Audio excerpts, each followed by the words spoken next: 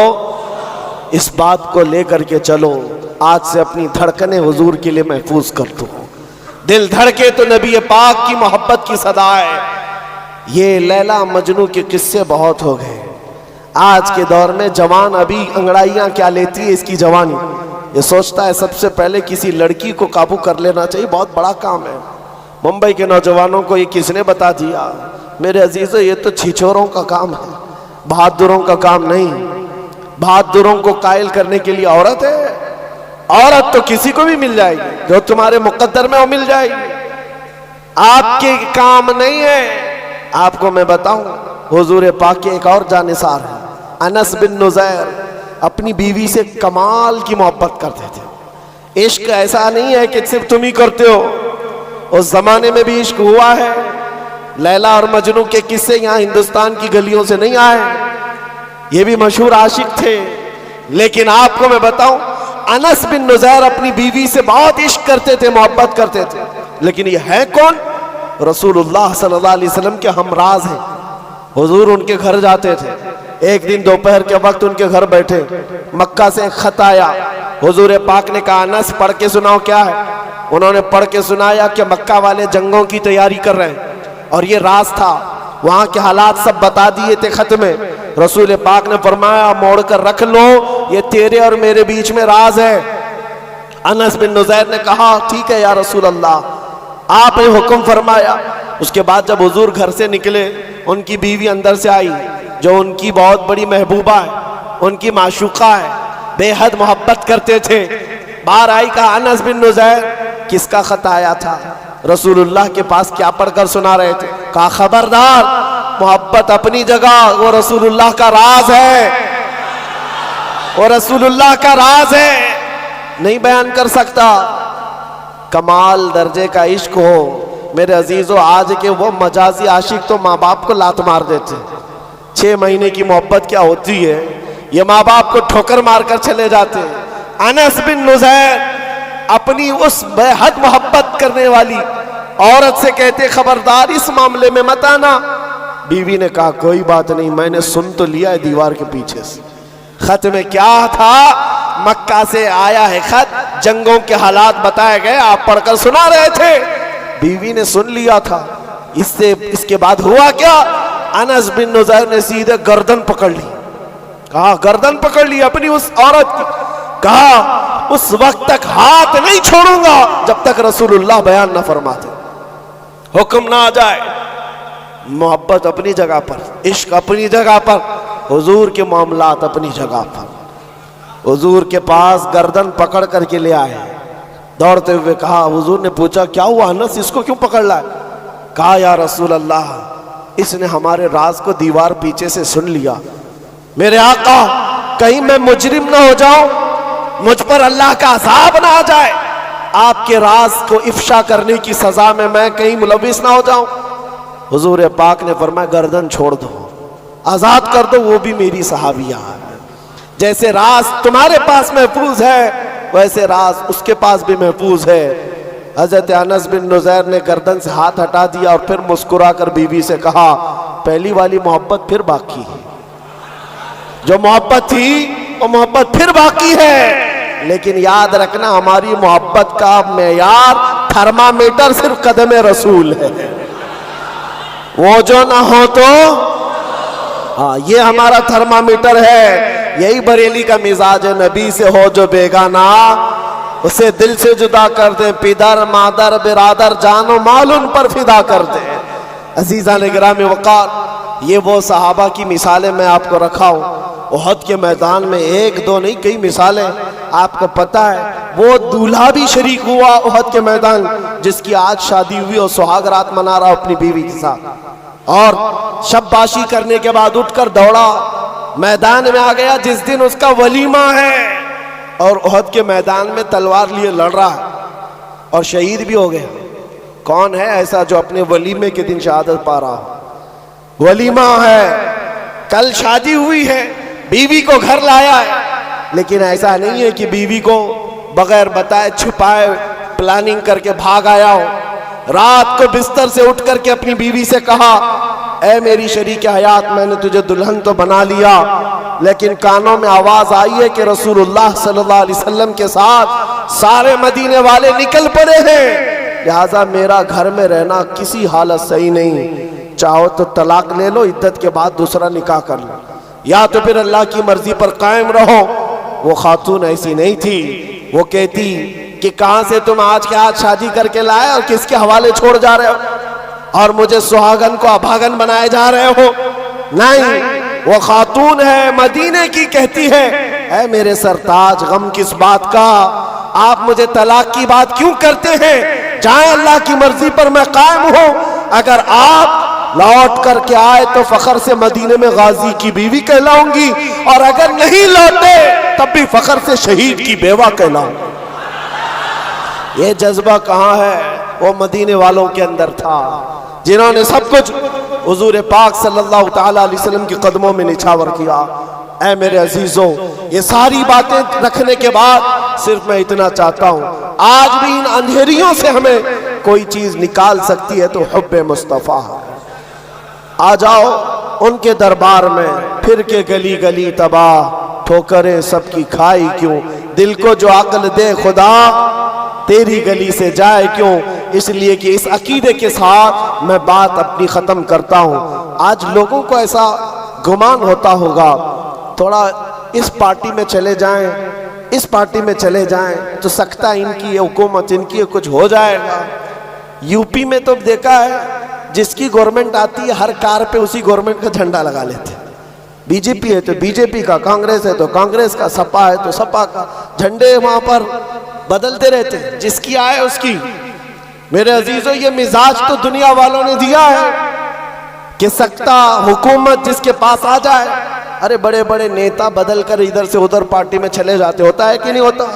کیوں کرتے ہیں وہ؟ ارے وہ لوگ بھی بہت عقل مند ہیں، کہتے ہیں جن کی حکومت ہے ان کے ساتھ جانے سے تھوڑا فنڈ تو ملے گا، کام تو ہوگا، بھلائی تو کر سکیں گے۔ یہ تو ان کی دلیل ہے، بہت اچھی دلیل آپ نے دی کہ جس کی حکومت ہے اس کے ہاں جانے سے فائدہ ہوتا ہے۔ اسی کو تاج الشریعہ نے ہمیں یہ کہا تھا، اے سنیو، تمہیں پتا ہے جہاں میں ان کی چلتی ہے، جہاں میں ان کی چلتی ہے، وہ دم میں کیا سے کیا کر دیں، زمین کو آسماں کر دیں، سریا کو سرا کر دیں۔ تو پھر جس کی چلتی ہے وہیں جانے سے فائدہ ہے، تو پھر آ جاؤ، پھر کے گلی گلی تباہ، ٹھوکریں سب کی کھائی کیوں، دل کو جو عقل دے خدا، تیری گلی سے جائے کیوں۔ پھر میں کہتا ہوں، وہ تمہارے جھنڈے ہیں جو بدلتے ہیں، ہمارا جھنڈا کبھی نہیں بدلتا۔ ہم جس کے مدخواہ ہیں، دنیا تو دنیا ہے، ہمارا مزاج یہ ہے، حشر میں ہوگا داخلہ اس شان سے، یا رسول اللہ کا نعرہ لگاتے جائیں گے۔ خلد میں ہوگا داخلہ اس شان سے، یا رسول اللہ کا نعرہ لگاتے جائیں گے۔ کسی کی جے وجے کیوں پکارے، کیا غرض ہم کو، کسی کی جے وجے کیوں پکارے، کیا غرض ہم کو، ہمیں کافی ہے سید اپنا نعرہ، ہمیں کافی ہے سید اپنا نعرہ، ہمیں کافی ہے سید اپنا نعرہ، اپنا سب کچھ گنبد خضرا کل بھی تھا، اور میرے نبی سے میرا رشتہ کل بھی تھا، اور بتلا دو گستاخ نبی کو غیرت سنی زندہ ہے، ان پہ مر مٹنے کا جذبہ کل بھی تھا، اور